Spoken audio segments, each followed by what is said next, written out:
तो कैसे हैं सब लोग।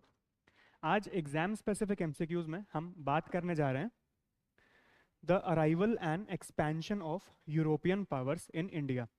इससे पहले भी पिछली क्लासेस के अंदर हम थोड़ा बहुत रेफरेंस जो है वो ले चुके हैं यूरोपियन पावर्स के बारे में, specially in the Anglo Maratha Wars, in the Anglo Mysore Wars, in the battle of Plassey etcetera.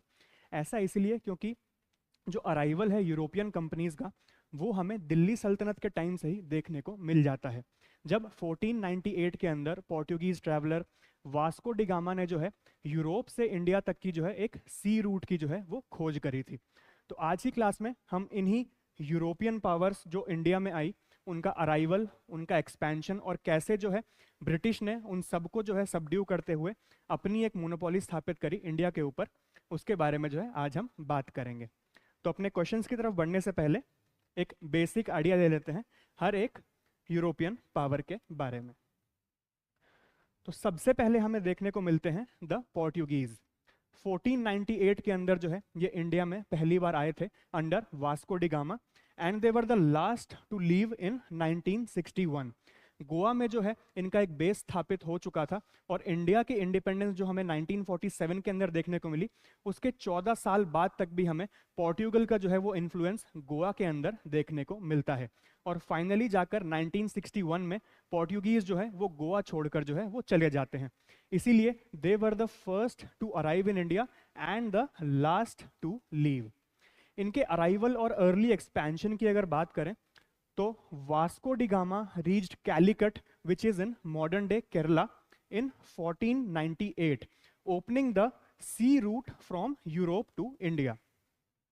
Then उसके बाद Francisco de Almeida became the first viceroy of Portuguese East India Company in 1505। ये जो पूरा टाइम पीरियड है हमारा 1498 1505, ये हमें मुगल एम्पायर से भी पहले का देखने को मिलता है। ये टाइम पीरियड हमें दिल्ली सल्तनत का देखने को मिलता है, यानी मुगलों से पहले हमें यूरोपियन पावर्स की जो एंट्री है वो देखने को मिल जाती है इंडिया के अंदर। इसके बाद Afonso de Albuquerque in 1510 captured Goa, making it the centre of Portuguese administration till 1961। मतलब करीब 400 सालों तक जो है गोवा पे पोर्टुगीज इन्फ्लुएंस हमें देखने को मिलता है। इसके बाद अगर हम इनके टेरिटोरियल एक्सपेंशन एंड ट्रेड की बात करें तो they established colonies in Goa, Daman, Diu, Cochin, Bassein and Malacca. They controlled the spice trade, especially black pepper and cardamom, and introduced the cartas, which was the pass system for Indian traders. Cartaz जो था एक पास या फिर एक लाइसेंस हम कह सकते हैं, जो कि ये पोर्टुगीज लोग इंडियन ट्रेडर्स को देते थे और उसके बदले में जो है ये एक फीस चार्ज करते थे। अगर उनके पास कार्टास नहीं होगा तो इंडियन ट्रेडर जो है वो ट्रेड नहीं कर पाएंगे, खासकर की कार्डमोम एंड ब्लैक पेपर की। जो भी पोर्टुगीज जो रीजन रूल कर रहे थे उसके अंदर हमें कार्टास सिस्टम देखने को मिलता है। Then they used forceful conversion to Christianity and built churches like the Basilia of Bom Jesus in Goa.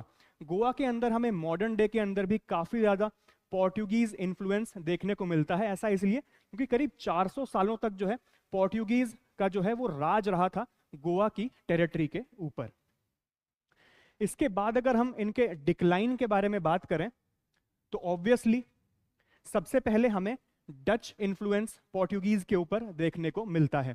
The Dutch defeated the Portuguese in Ceylon which is Sri Lanka modern day and the Malabar coast in the 17th century. Dutch ने जो है सबसे पहली बार, Dutch पहली European power बनी Portuguese को Indian subcontinent के अंदर हराने वाली।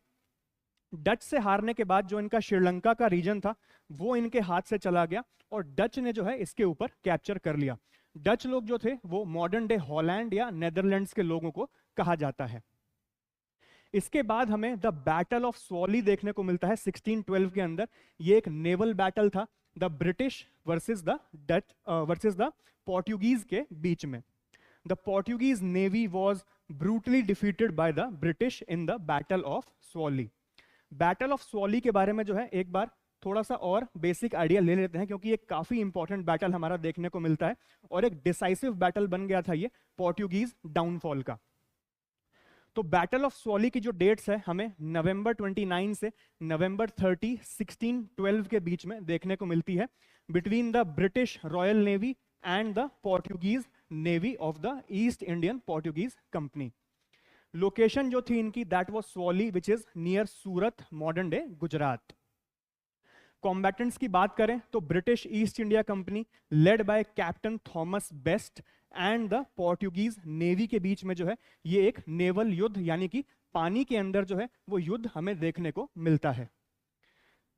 इसका जो कॉज था that was the Portuguese were harassing British trade ships in the Arabian sea. Arabian sea के अंदर जो है पोर्टुगीज ने ब्रिटिश को जो है ट्रेड करने से जो है वो काफी ज्यादा जो हरास कर रहे थे और उनके पास भी जो है वो कार्टेल सिस्टम लगाने की जो है वो कोशिश कर रहे थे। इस वजह से जो है ब्रिटिश ने जो है इनके खिलाफ एक युद्ध जो है वो छेड़ दिया था। इसका रिजल्ट निकला 2 दिन के अंदर ही the British won establishing their dominance in the Indian waters. Portuguese को खत्म करके जो है उनका डिक्लाइन करके ब्रिटिश ने जो है इंडियन वाटर्स पे भी जो है अपनी धाक जमा ली थी। The Mughal emperor Jahangir granted trading rights to the British in Surat. Surat के अंदर जो है जहांगीर, जो कि हमें मुगल एम्परर देखने को मिलते थे उस समय पर, उन्होंने ट्रेडिंग राइट्स जो है वो ब्रिटिश को जो है वो सौंप दिए थे। The Portuguese naval supremacy declined allowing the British to expand. Portuguese हालांकि ब्रिटिश से पहले जरूर आए थे, इसी वजह से जो है हमें वाटर्स पे सबसे पहला डोमिनेंस पोर्टुगीज का देखने को मिलता है, बट ब्रिटिश ने उन्हें हराकर जो है इंडियन वाटर्स पे अपना कब्जा जमा लिया था, खासकर द बैटल ऑफ स्वॉली के बाद। इसके बाद दोबारा बढ़े अगर हम पोर्टुगीज की तरफ, तो they lost influence to the British and Dutch but continued controlling Goa, Daman and Diu until India annex them in 1961।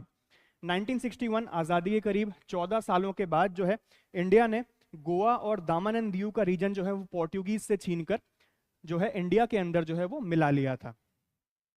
तो यहां तक जो है हमें देखने को मिलता है the Portuguese empire in India.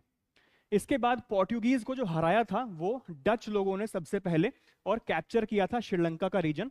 तो अब बात करते हैं the Dutch East India company के बारे में।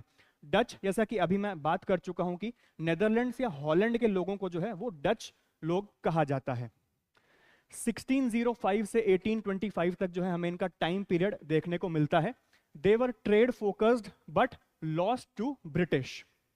इनके अराइवल एंड अर्ली एक्सपेंशन की अगर बात करें तो the Dutch East India company which was also known as VOC, that is Vereenigde Oostindische Compagnie, and was founded in 1602।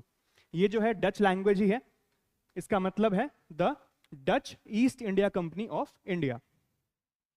The first factory at Masulipatam, which is in modern day Andhra Pradesh, in 1605 was established by the Dutch. They controlled the Pulicat, Nagapattinam, Cochin, Chinsura and Surat regions in India. Chinsurah में जो है इनको British ने जो है वो हराया था। आगे जाकर अभी हम थोड़ी देर के अंदर इसके बारे में बात करेंगे। ट्रेड एंड कॉमर्स की बात करें डच एम्पायर के अंदर, तो they focused on spices that were pepper, cloves, nutmeg and cinnamon. Made Palikat their headquarters before shifting to Nagapattinam. They defeated the Portuguese and controlled spice trade for a brief period of time. जैसे कि अभी हम बात कर चुके हैं कि Portuguese को जो है सबसे पहले डच ने ही जो है वो हराकर श्रीलंका का रीजन उनसे छीन लिया था। इसके बाद अगर हम डच के डिक्लाइन की बात करें तो it started from the Battle of Kolachal in 1741. The Dutch were defeated by the kingdom of Travancore, which is modern day Kerala, by Marthand Varma of the Travancore kingdom. और उसके बाद British expelled the Dutch from Bengal in Chinsura in 1759. Plassey की लड़ाई के 2 साल के बाद हमें द बैटल ऑफ चिंसूरा या फिर द बैटल ऑफ बिदेरा देखने को मिलता है डच और ब्रिटिश के बीच में। डच ने सोचा कि प्लासी के युद्ध के बाद ब्रिटिश को जो है वो हराया जाए और बंगाल का एक बहुत इंपॉर्टेंट रीजन जो है वो कैप्चर किया जाए। बट ये उनकी एक गलत फहमी थी और ब्रिटिश ने जो है सबड्यू करते हुए डच को भी बंगाल में अपनी सुप्रीमेसी को और ज्यादा बढ़ाया। इन दो बैटल्स के बारे में जो है एक बार एक थोड़ा बेसिक आइडिया जो है और ले लेते हैं, क्योंकि काफी इंपॉर्टेंट बैटल्स हमें देखने को मिलते हैं। द बैटल ऑफ कोलेचिन और the battle of Biderra. Battle of Colachel हमें 1741 के अंदर देखने को मिलता है between the Dutch and the kingdom of Travancore. 10th of August 1741 इसकी डेट है। Location is Colachel, modern day Kerala.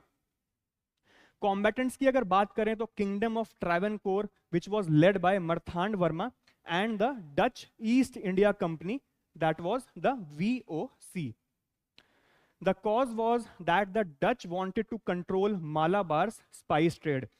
Travancore was expanding under Marthand Verma, threatening the Dutch trade. इसके बाद जो है हमें युद्ध देखने को मिलता है इन दोनों के बीच में, और इस युद्ध का जो रिजल्ट था that was the victory of Travancore, marking the first time an Asian power defeated the Dutch colonial power in India. Dutch की जो है किसी इंडियन पावर से पहली बार जो है हार का सामना उनको करना पड़ा था। The Dutch lost their influence in Malabar coast and Sri Lanka.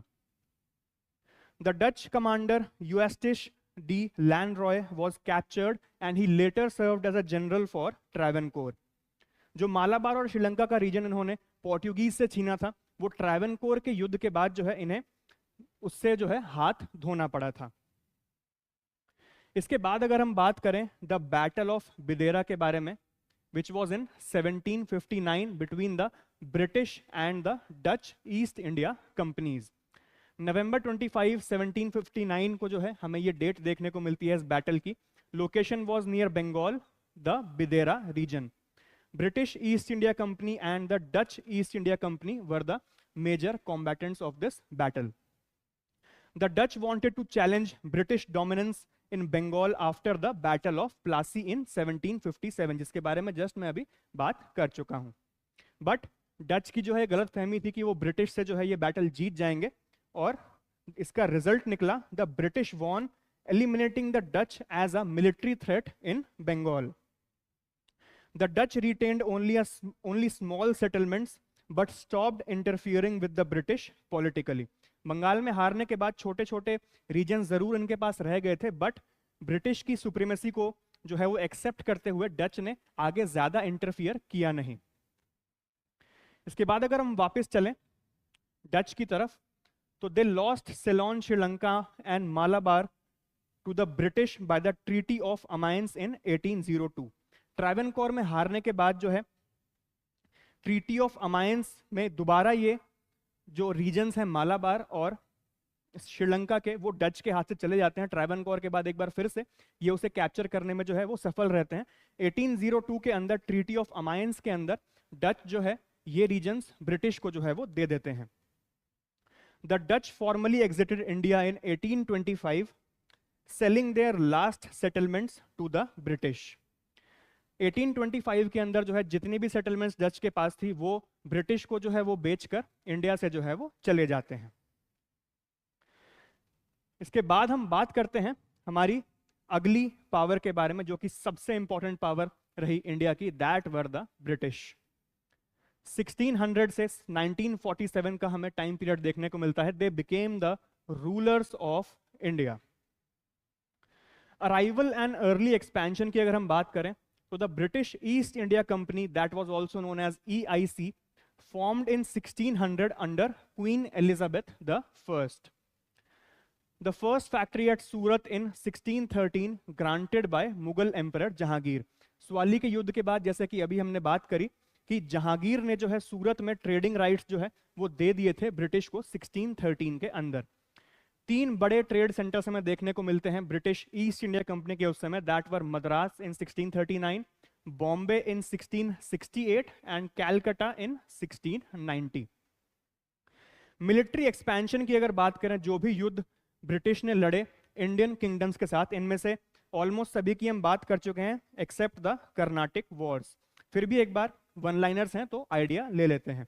The battle of Plassey in 1757 defeated Nawab Sirajuddaulah and took control of the Bengal region in India. Battle of Buxar 1764 defeated Mughal Emperor Shah Alam II, Nawab of Bengal and Nawab of Awadh, gaining the Diwali rights that were the tax collection rights in Bengal, Odisha and Bihar. उसके बाद Anglo Mysore Wars हमें देखने को मिलते हैं. टीपू सुल्तान और हैदर अली को हराकर जो है मैसूर का किंगडम जो है इन्होंने एनेक्स कर लिया था. एंग्लो मराठा वॉर्स 1775 से 1818 के बीच में crushed the Marathas and took control of western and central India. फिर उसके बाद अंत में एंग्लो सिख वॉर्स हमें देखने को मिलते हैं 1845 से 1849 के बीच में, annexed Punjab after defeating the Sikhs. इन सब के बारे में जो है पिछली क्लासेस के अंदर जो है मैं ऑलरेडी डिटेल में बात कर चुका हूं. ऑनलाइन वाले जो भी देख रहे हैं वो पिछली क्लासेस में जो है कि वीडियोस देखकर इन बैटल्स के बारे में जो है वो और ज्यादा जान सकते हैं. इसके अलावा कर्नाटिक वॉर्स भी हमें देखने को मिलते हैं 1746 से 1763 के बीच में between the British and the French forces. इनके बारे में जो है जस्ट अभी कुछ देर के अंदर हम बात करेंगे. कर्नाटिक वॉर्स की तरफ बढ़ने से पहले एक बार बात कर लेते हैं कॉलोनियल रूल एंड एडमिनिस्ट्रेशन के बारे में. हालांकि हमारे अगली क्लासेस के टॉपिक्स हैं, स्टिल एक छोटा सा आइडिया हम यहीं पर ले लेते हैं.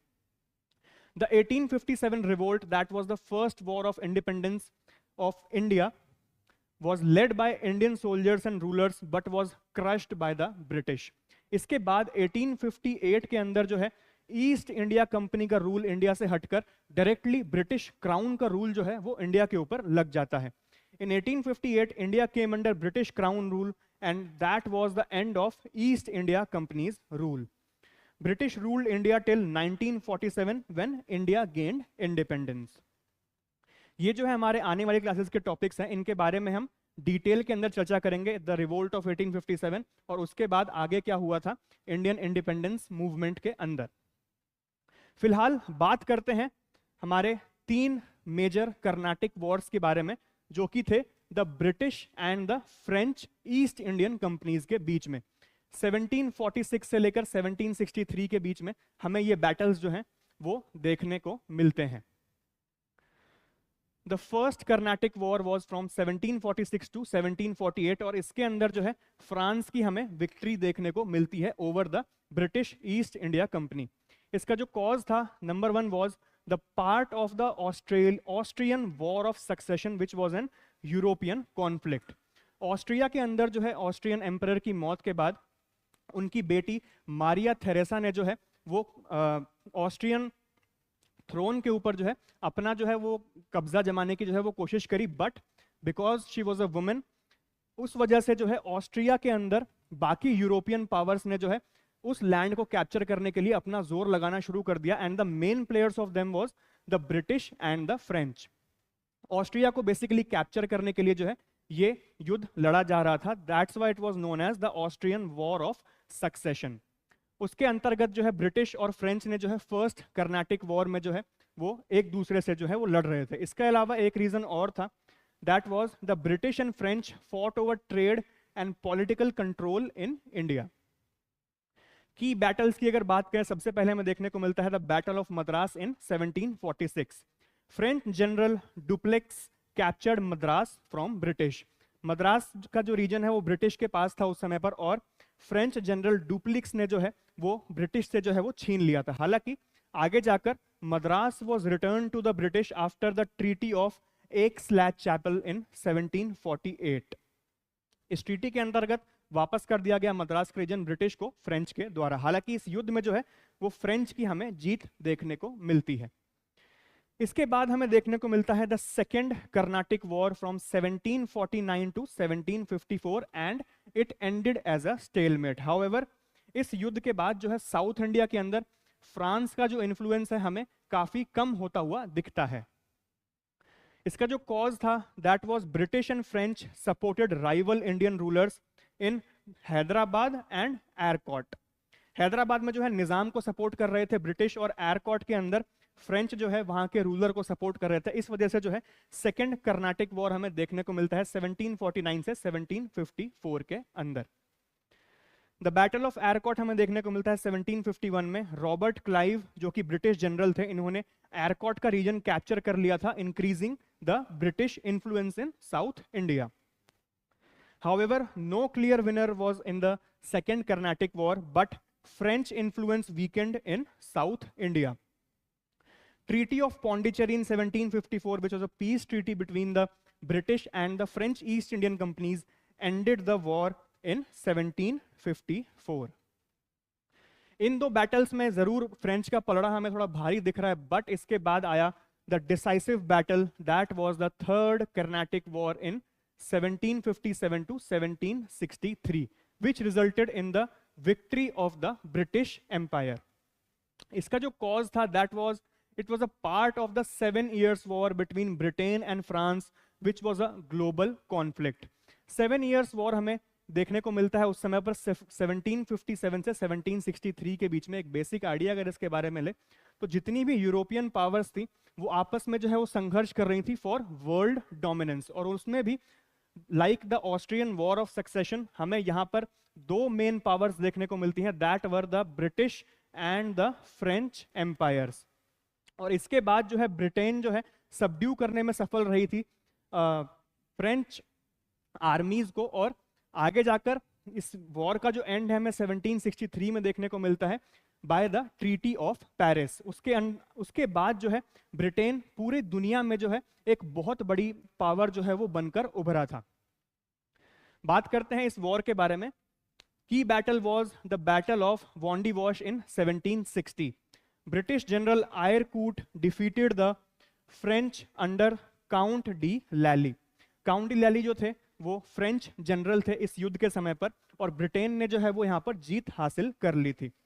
It resulted in British completely defeating the French in India. इसके बाद the treaty of Paris in 1763, जैसा कि मैंने अभी बात करी, that it was the reason for the end of the 7 years war between the European powers, और उसके बाद ब्रिटिश ने जो है वो वर्ल्ड डोमिनेंस की तरफ जो है अपना पहला कदम रख दिया था. French retained Pondicherry, Mahe, Karaikal, but could not expand politically. इस ट्रीटी के अंदर जो है और एक्सपेंशंस वो नहीं निकाल सकते थे, हालांकि कुछ एरियाज इंडिया के स्टिल उनके पास मौजूद थे.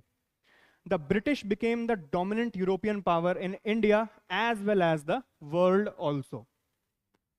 तो ये जो है एक बेसिक आइडिया था तीनों कर्नाटिक वॉर्स के बारे में. ब्रिटिश के बारे में हम आने वाली क्लासेस में जो है और डिटेल के अंदर बात करेंगे, क्योंकि सबसे लंबा पीरियड और सबसे इन्फ्लुएंशियल पीरियड हमें देखने को मिलता है ब्रिटिश का इंडिया के ऊपर. फिलहाल बढ़ते हैं द फ्रेंच एम्पायर की तरफ. 1668 से 1954 तक का हमें टाइम पीरियड देखने को मिलता है, और ये भी पोर्टुगीज के बाद ब्रिटिश एम्पायर के जाने के बाद जो है इन्होंने जो है इंडिया से बाहर कदम रखा था 1954 के अंदर, जब पौंडीचेरी को जो है वो मॉडर्न डे इंडिया के अंदर मिला लिया गया था आफ्टर सबड्यूइंग द फ्रेंच.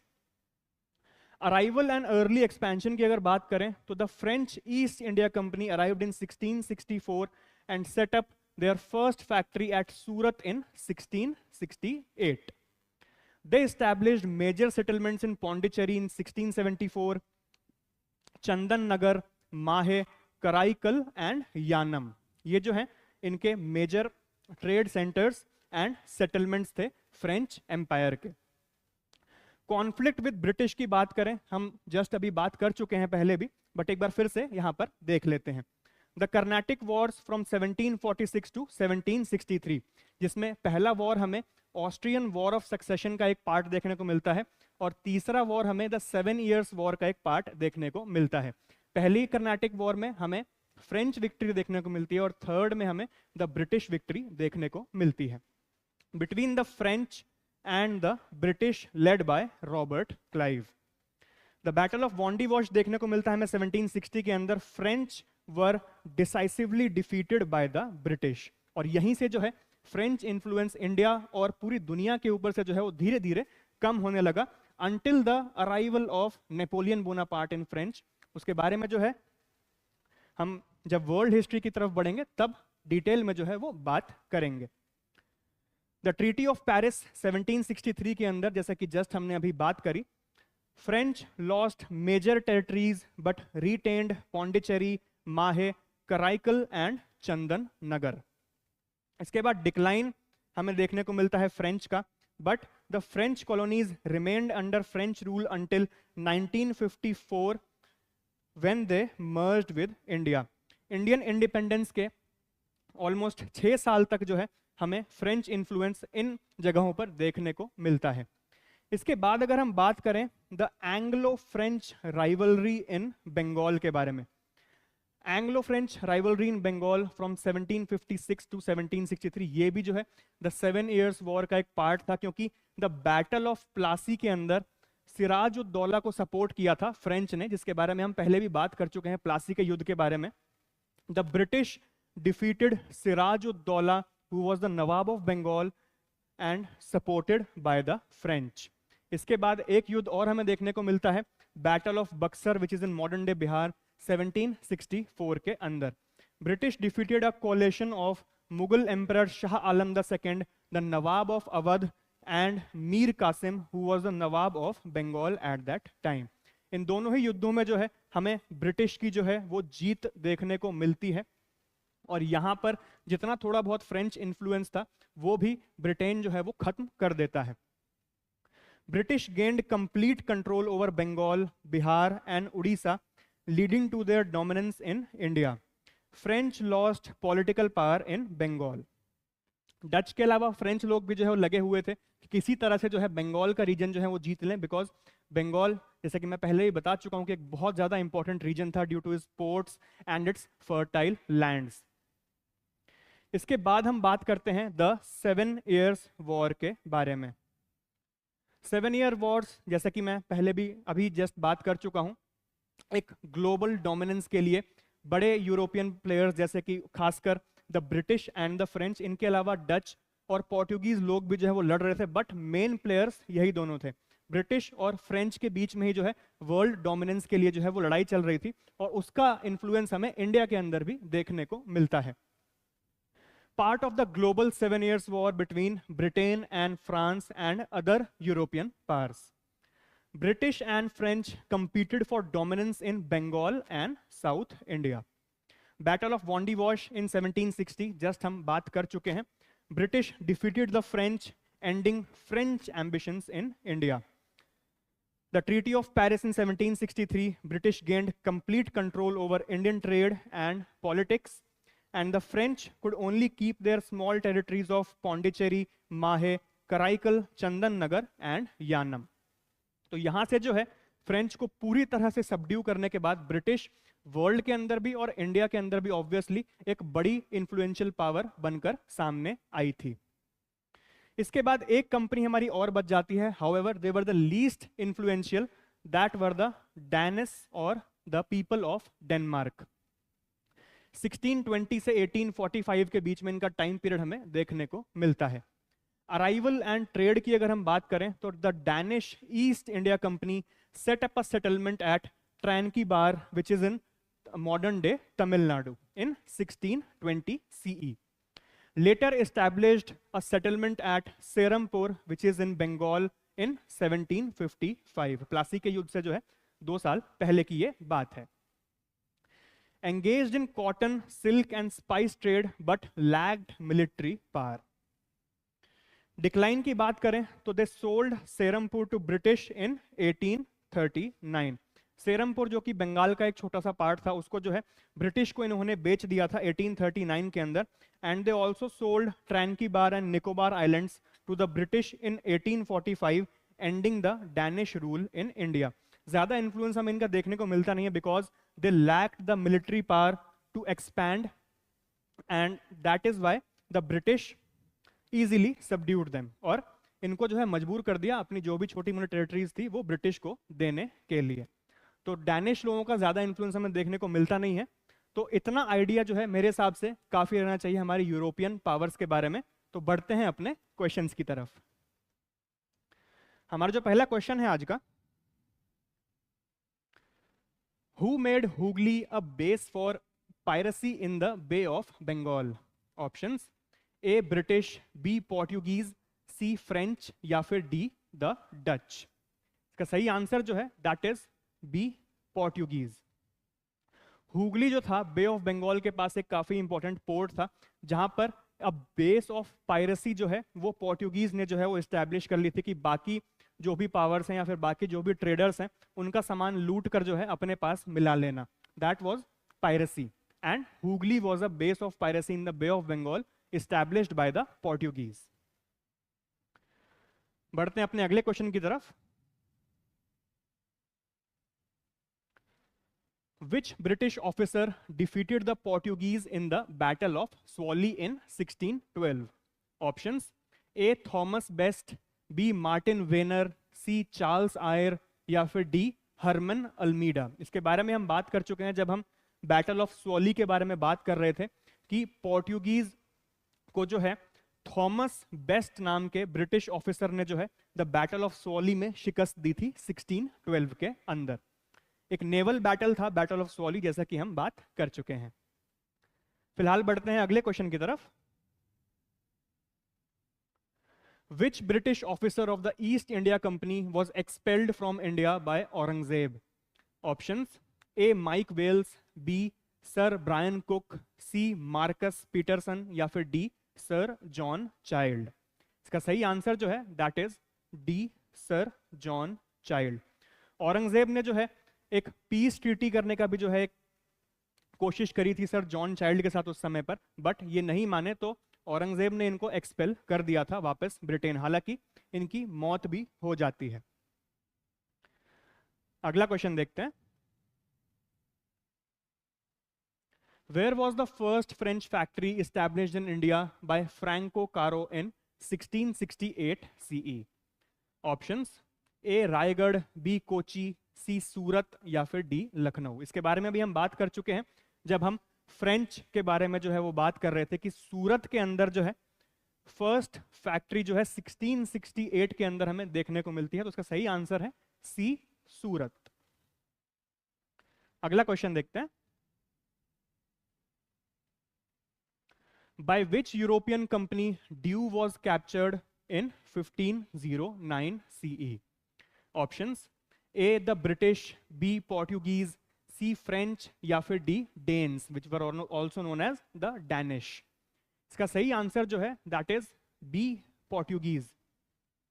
इस क्वेश्चन का आप आंसर खुद just with a common sense भी लगा सकते हैं, क्योंकि यहाँ पे जो टाइम पीरियड दिया हुआ है 1509 CE का, वो हमें ऑब्वियसली पोर्टुगीज का ही दिखाई पड़ता है, क्योंकि सबसे पहले जो है पोर्टुगीज लोग ही इंडिया के अंदर आए थे। और ये जो टाइम पीरियड है 1526 जब मुगल एम्पायर जो है वो स्थापित हुआ था, उससे पहले का देखने को मिलता है। और जैसा कि हमने बात करी कि मुगल एम्पायर से पहले दिल्ली सल्तनत के टाइम पर हमें पोर्टुगीज का जो है वो अराइवल देखने को मिलता है, तो इसका सही आंसर वैसे भी पोर्टुगीज ही होता। अगला क्वेश्चन देखते हैं। Between which parts was the Carnatic wars fought? काफी आसान है, आप तक तो आपने गेस भी कर लिया होगा बिना ऑप्शंस के भी, फिर भी देख लेते हैं options. A. Dutch and the Rajputs, B. British and Tipu Sultan, C. French and the Marathas या फिर D. The British and the French. का सही आंसर जो है obviously the British and the French. Carnatic wars जो है इन दो यूरोपियन पावर्स के बीच में हमें दिखाई पड़ती हैं, the British East India company and the French East India company. अगला क्वेश्चन देखते हैं। Why was Bombay handed over to the British by the Portuguese? Options: A. The Portuguese handed it over to the British as they helped Portugal against Napoleon. B. The marriage of Charles II with the Portuguese princess Catherine of Braganza. C. The defeat of Portuguese and Dutch against Napoleon and the British. या फिर D. Due to a peace treaty in Europe between the two powers. इसका सही answer जो है that is B. The marriage of Charles II with the Portuguese princess Catherine of Braganza. Bombay का जो reason था पहले पोर्टुगीज के अंडर में आता था, बट चार्ल्स II की शादी हुई, who was the British prince at that time, and the Portuguese princess Catherine of Braganza. इन दोनों की शादी के बाद जो है पोर्टुगीज ने मॉडर्न डे मुंबई यानी कि बॉम्बे का रीजन जो है वो ब्रिटिश को सौंप दिया था। उसका सही आंसर है बी। अगला क्वेश्चन देखते हैं। The staple commodities of export by the English East India Company from Bengal in the middle of the 18th century were options: A. Raw cotton, oil seeds and opium. B. Sugar, salt, zinc and lead. C. Copper, silver, spices and tea. या फिर D. Cotton, silk and opium.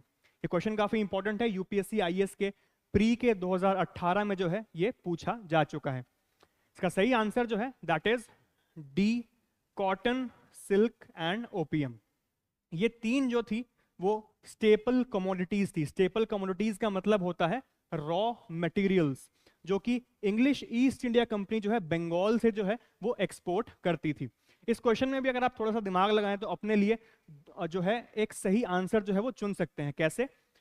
क्योंकि opium आप अगर याद रखेंगे, opium यानी कि अफीम को जो है ओपियम कहा जाता है, और बंगाल का रीजन जो है उस समय पर सबसे बड़ा एक्सपोर्टर था अफीम का 18th सेंचुरी के अंदर में। तो यहां पर जैसा कि आप देख सकते हैं ऑप्शंस के अंदर दो ऑप्शंस में ओपियम तो है ही नहीं, तो यहां पर जो है दो ऑप्शंस आप अपने लिए खुद से हटा सकते हैं। तो काफी आसान हो जाता है एक बार को क्वेश्चन को सॉल्व करना। हालांकि अगर आपको इसका आंसर पता है पहले से तो बहुत अच्छी बात है, बट थोड़ा इजी तो पड़ ही जाता है। फिलहाल अगला क्वेश्चन देखते हैं। Who among the following was not participating in the Battle of Buxar in 1764 against the British? Options: A. Shuja Uddaulah, B. Mir Qasim, C. Haider Ali या फिर D. Shah Alam the second.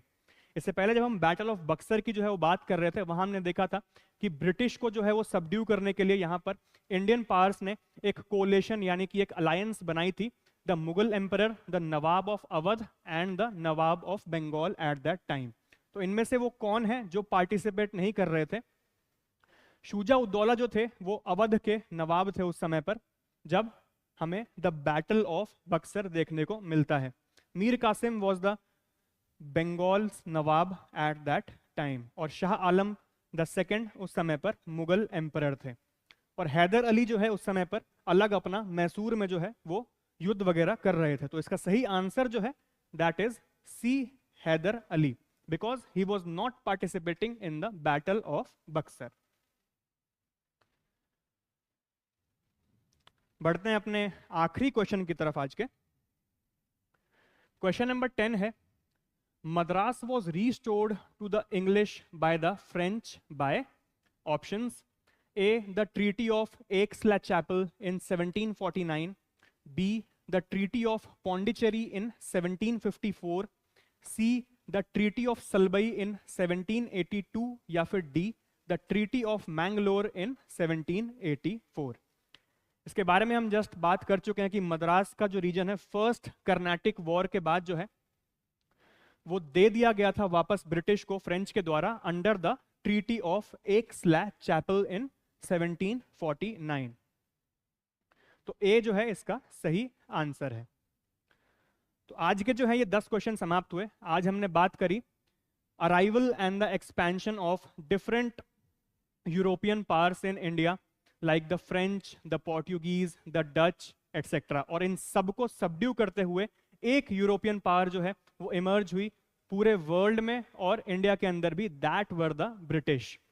तो आगे की क्लासेस के अंदर हम बात करेंगे कि ब्रिटिश ने जो है आगे कैसे रूल किया इंडिया के अंदर, और उसके बाद हम इंडिया का रेजिस्टेंस भी देखेंगे कि कैसे उन्होंने ट्राई किया ब्रिटिश रूल को समाप्त करने के लिए, सबसे पहले ड्यूरिंग द 1857 रिवोल्ट, और आगे जाकर कैसे 1947 में जो है हमें इंडिपेंडेंस मिली ब्रिटिश से। ये सब जो है हम अगली क्लासेस के अंदर इस सब के बारे में बात करेंगे।